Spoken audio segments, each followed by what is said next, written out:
마음을 다하여 하나님께 감사, 찬양 올려드리는 여러분 모두에게 그리고 가정이 하나님의 크신 은총이 충만하기를 간절히 축원드립니다.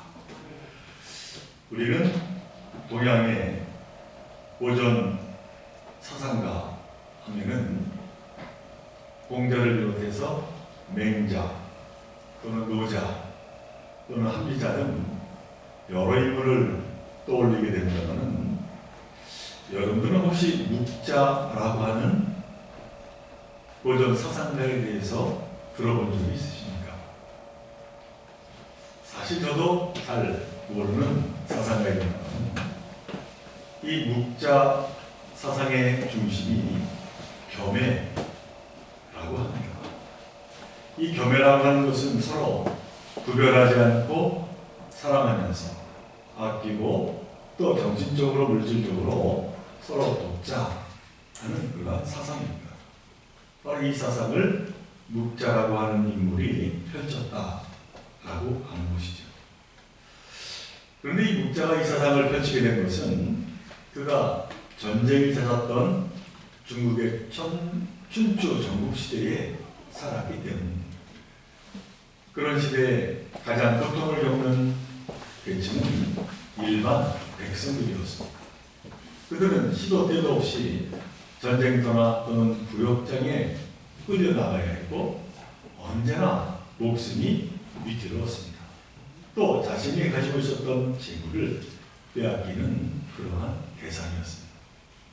묵자는 이러한 혼란의 시대에 이러한 백성을 구제하기 위해서 이 겸해라고 하는 사상을 주장하였던 겁니다. 그런 그는 무엇보다 이 전쟁을 극도로 혐오하고 반대하는 평화주의자였기도 했습니다. 그런 묵자의 사상을 집대성한 묵자라고 하는 아주 두꺼운 책 가운데서 이 공수편에 나오는 이야기가 있습니다. 송나라의 사람이었다가 송나라에서 후대접을 받고 그 옆에 초나라로 이제 출세하기 위해 그곳에 가서 출세한 공수반이라고 하는 인물이 있었습니다. 그런데 그는 기계 제조에 아주 비상한 재주가 있었다고 합니다. 그런 그가 도시를 지키고 나라를 지키는 성을 부시고 공격하는 아주 놀라운 기구를 만들었고 초나라는 이것을 이용해서 바로 이웃에 있는 송나라를 이제 공격하고자 하였습니다.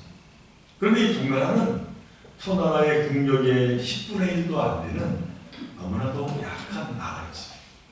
그러니까 송나라는 이 초나라로 인하여 풍전등화의 위기에 처하게 된 겁니다. 이 소식을 들은 묵자는 열흘 밤낮을 달려가서 초나라 왕에게 전쟁을 단념하라고 간청을 했습니다. 묵자는 초나라의 이 공격이 반드시 실패할 수밖에 없다고 또 그렇게 단언을 했습니다. 그러다 초나라의 이 공수반이라는 인물은 묵자와 일종의 이제 모의 전쟁인 도상 전쟁을 앉아서 서로 벌이게 되는데 놀랍게도 그 결과는 공수반은 방어술에 뛰어난 이 묵자를 이길 수가 없게 되었습니다. 공수반은 자기의 패배를 인정하면서 이렇게 말합니다. 지금은 비록 졌지만 사실 내게는 선생을 이길 필승의 방법이 있습니다. 그래서 우리 초나라가 송나라를 이길 수 있습니다. 그러나 이 자리에서 그 비법을 밝힐 수가 없습니다. 그렇게 얘기를 했습니다. 그래서 이 초나라 왕이 그 까닭을 물었을 때 이 공수반이 아니라 묵자가 이렇게 대답을 합니다. 공수반의 말은 나를 이 자리에서 죽이면 송나라를 공격하여 이길 수 있다. 그러한 뜻입니다. 그러나 제 제자 300명이 이미 송나라에 가서 성을 지키는 그러한 준비를 하고 있기 때문에 결코 초나라가 송나라를 이길 수 없고 나를 죽인다 하여도 결코 그런 일은 일어날 수 없다고 그렇게 대답을 했습니다. 결국 묵자는 이 송나라를 치는 초나라의 왕, 그 모든 계획을 포기하도록 만들게 된 겁니다. 묵자는 어떻게 해서든지 전쟁을 막으려고 했던 평화주의자였던 것이죠. 무엇보다 한 사람의 노력으로 이처럼 나라가 나라를 침략하는 전쟁의 계획을 취소시켰으니 참으로 이 묵자는 위대한 일을 했다. 그렇게 우리가 볼 수 있습니다. 그런데 그 책에는 이러한 일이 있고 난 뒤에 일화 하나를 더 소개하고 있습니다. 전쟁을 막은 이제 묵자가 집으로 돌아가게 되었는데 그 길에 바로 전쟁을 막아 평화를 유지할 수 있게 된 송나라를 지나가게 되었습니다. 그런데 마침 억수같이 비가 내려서 그 성으로 들어가 비를 피하라고 그곳 문지기에게 부탁합니다. 이 비를 좀 피하게 성을 열어주십시오. 문을 열어주십시오. 그러나 그 문지기는 묵자를 받아주지 않았습니다. 송나라를 위해서 열을 담아서 달려가 전쟁을 나갔음에도 불구하고 그 문지기는 그것을 알지 못하고 이 묵자를 문전박대하고 말았던 겁니다. 이를 두고 이 묵자 공수편은 이렇게 글을 맺고 있습니다. 조용히 이를 처리하는 사람의 공로는 알아주지 않고 드러냈고 싸우는 사람은 알아주는 세상이다 하는 그런 이야기죠. 참으로 세상 인심이 다 그런 것 같습니다. 전쟁을 막아준 사람보다는 전쟁에서 공을 세운 사람만을 영웅으로 세운다라고 하는 것이죠. 문제가 발생하지 않도록 사전에 막는 사람보다는 일어난 문제를 해결하는 사람에게 더 열광하는 것이 세상의 모습이다라고 합니다. 그러나 아무리 세상이 그렇다 하여도 여전히 우리에게 정말로 필요한 사람은 전쟁에서 이기는 사람보다는 전쟁이 일어나지 않도록 막아주는 사람입니다. 세상이 알아주건 말건 묵묵히 참으로 필요한 일을 하는 사람이 여전히 우리에게 너무나도 소중하다라고 하는 사실입니다. 그런데 그런 사람은 눈여겨보며 알아주는 사람이 극히 드문 것 같습니다. 왜 사람들은 그러한 사람들을 알아보지 못할까요? 곧 문제를 사전에 막고 평화를 지키는 사람의 자리는 자기를 내세우는 그런 자가 아니라 언제나 자신을 낮추고 내세우지 않고 살아가는 그러한 사람들이기 때문입니다. 저는 오늘 고린도전서 4장을 본문으로 듣겠습니다. 여기에서 바울은 우리에게 이렇게 말합니다. 16절의 말씀. 그러므로 내가 너희에게 권하노니 너희는 나를 본받는 자가 되라. 참으로 바울의 유명한 말입니다. 자, 그런데 사실 어느 누가 감히 나를 본받는 자가 되라 이렇게 말을 할 수가 있겠습니다.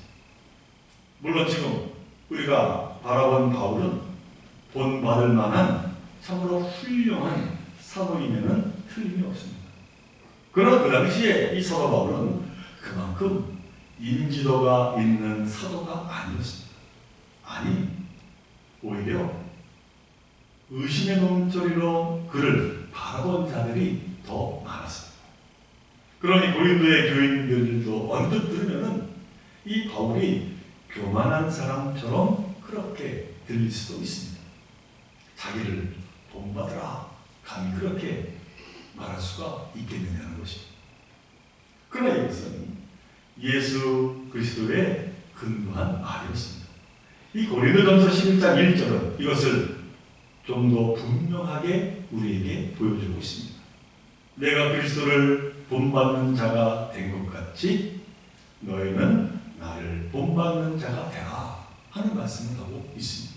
그러니까 결국은 바울은 자신이 아니라 예수 그리스도를 본받으라 그렇게 말씀을 한 것이죠. 자기를 본하는 것이 아니라 자기 안에 있는 자기의 삶 속에 나오는 예수를 보라 라고 하는 말이었습니다. 자, 그렇다면 우리가 본받아야 할 예수 그리스도는 어떠한 분이십니까? 그리스도를 본받자고 한 이 바울은 그분에 대해서 우리에게 아주 분명하게 고백하고 있습니다. 오늘 함께 읽은 교독은 빌립보서 2장 5절로 8절의 말씀입니다. 너희 안에 이 마음을 품으라. 곧 그리스도 예수의 마음이니 그는 근본 하나님의 본체시나 하나님과 동등됨을 취할 것으로 여기지 아니하시고 오히려 자기를 비워 종의 형체를 가지사 사람들같이 되셨고 사람의 모양으로 나타나서 자기를 낮추시고 죽기까지 복종하셨습니다. 곧 십자가에 죽으시라. 그러니까 예수님은 자기를 낮추시고 비워 종으로 이 땅에 오셨다는 것입니다. 그리고 십자가에 죽기까지 하나님께 복종하셨다는 것입니다. 그러므로 바울이 자신을 본받으라 한 이 말씀은 곧 예수처럼 자기를 낮추고 비우고 하나님께 죽기까지 복종하며 살아가는 그 삶, 그러한 삶을 살 것을 그렇게 당부하고 있는 것. 그리고 실제로 자신의 삶이 바로 그러한 삶이었다고 그는 말하고 있습니다.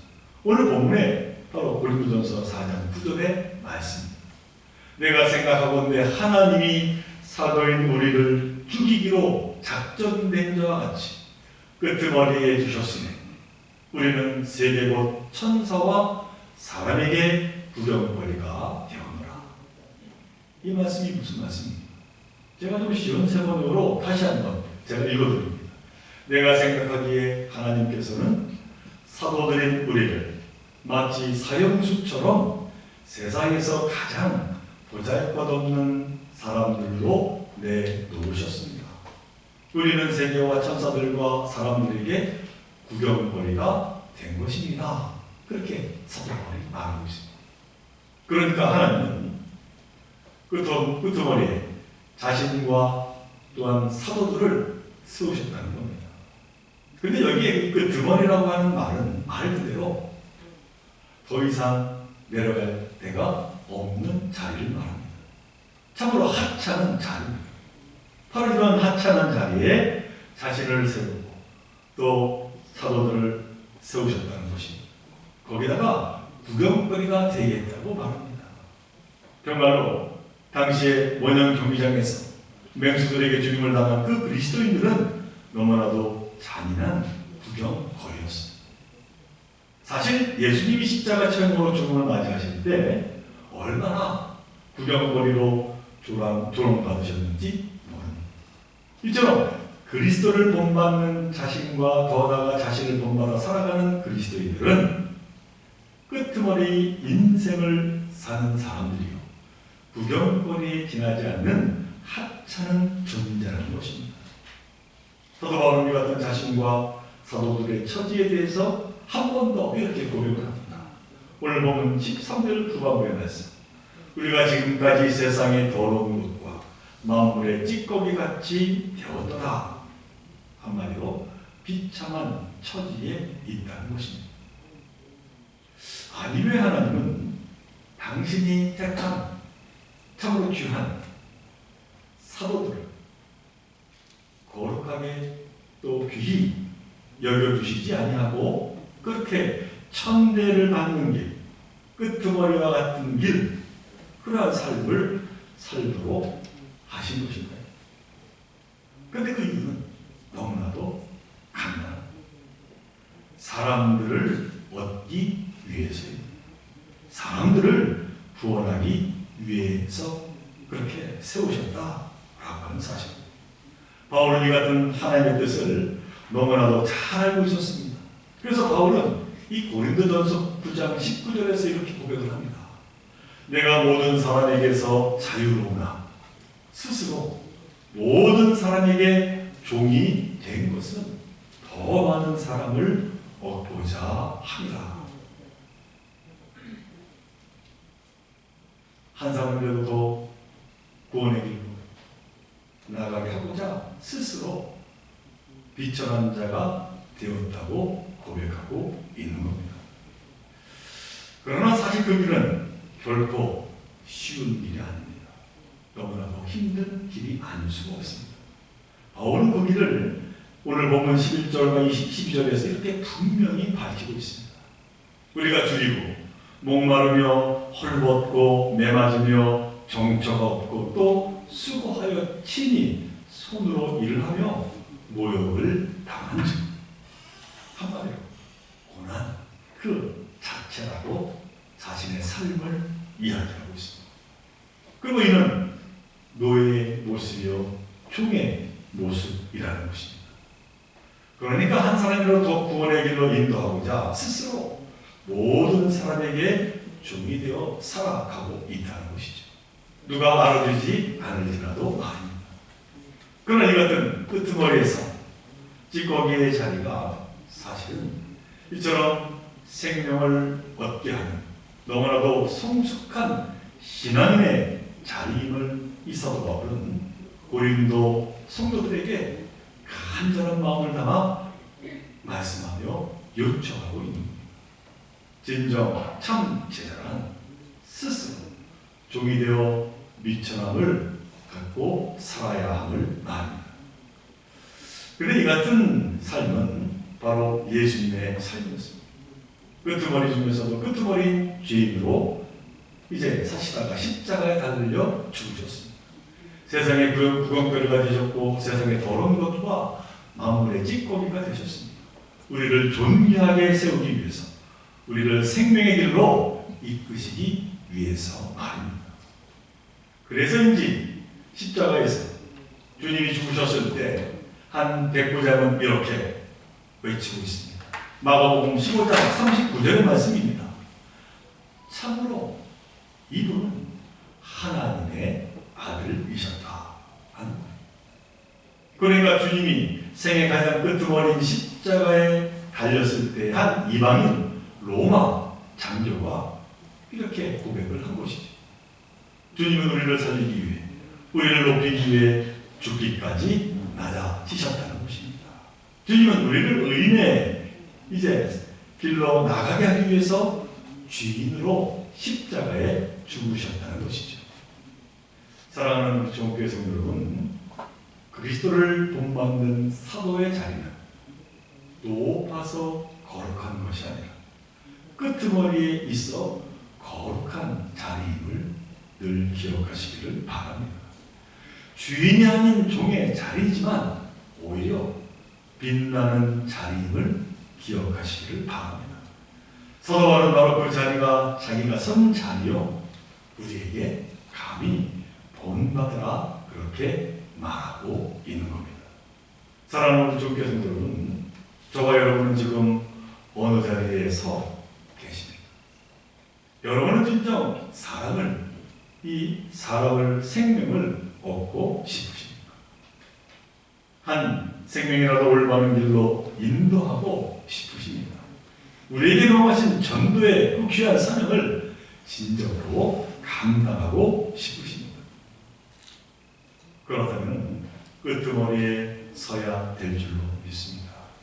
예수는 늘 끄트머리에 서셨습니다. 고난받고 병든 이의 옆에 서 계셨고 고통받는 약자의 그 자리에 늘 함께 하셨습니다. 남이 알아주지 않는 바로 그 자의 옆에 언제나 함께 계셨습니다.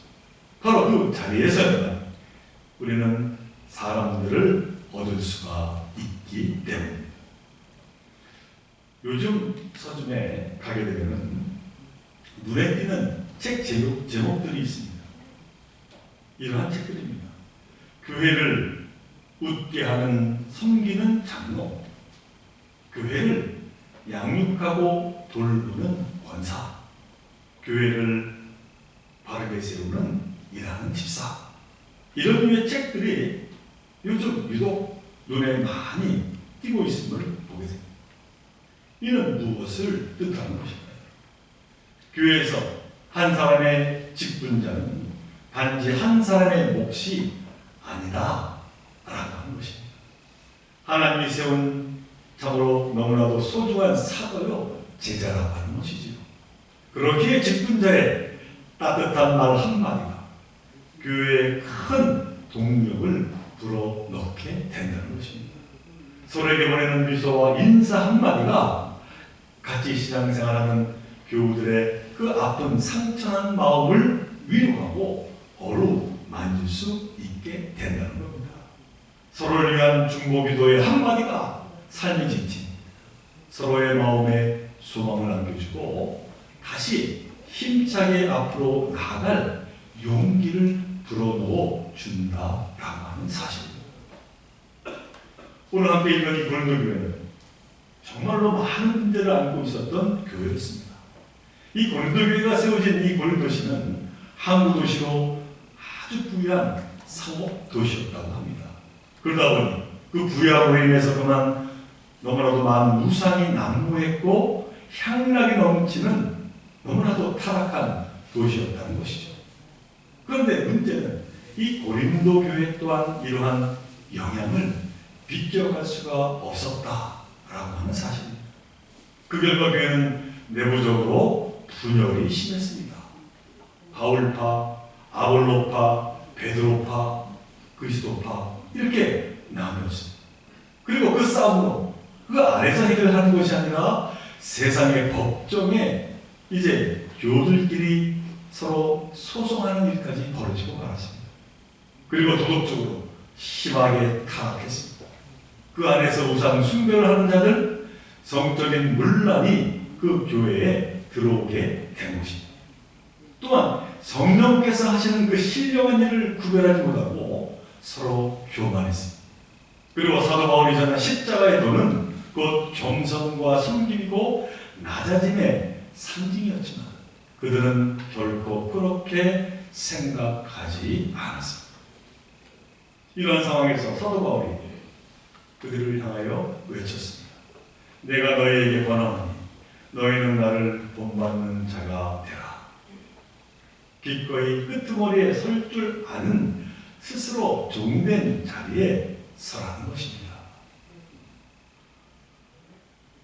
사랑하는 종교의 성도 여러분, 더 이상 갈 곳 없는 끄트머리의 자리, 종된 자리, 이것이 예수 그리스도를 본받는 사도의 자리요, 또한 이 목사의 자리요, 장로의 자리요, 권사의 자리요, 집사의 자리요, 우리 믿는 자들의 자리임을 잊지 마시기를 바랍니다. 이러한 믿음의 고백으로 좋은 교회를 우리가 세워나갈 때 우리 좋은 교회는 정말 우리가 넘치고 사랑이 넘치고 무엇보다도 소망이 넘치게 될 줄로 믿습니다. 바라기 같은 참 믿음의 공동체를 세워나가 하나님께 큰 영광이 되고 또한 저희들 모두에게는 기쁨과 감사와 은혜와 보람이 차고 넘치게 되기를 주님으로 간절히 축원을 드립니다. 우리 함께 기도드립니다. 사랑하는 하나님, 오늘 사도 바울이 고린도전서를 통해서 우리에게 말씀합니다. 내가 너희에게 권하노니 너희는 나를 본받는 자가 되라. 이는 곧 예수님을 본받으라 하는 말씀입니다. 저희들 부족하지만 참으로 언제나 끄트머리에 서고자 하는 마음, 스스로 낮아지는 마음, 이기기보다는 늘 지는 마음, 그 마음으로 한 생명이라도 구원의 길로 인도하는 저희들 모두가 되게 하여 주옵소서. 그러나 우리 좋은 교회가 평화가 넘치고 감사함이 끊이지 아니하고 기쁨과 은혜가 충만케 하나님께서 역사하여 주옵소서. 이 모든 것 간절히 바라볼 때마다 우리 예수 그리스도 이름으로 감사하며 기도드리옵나이다.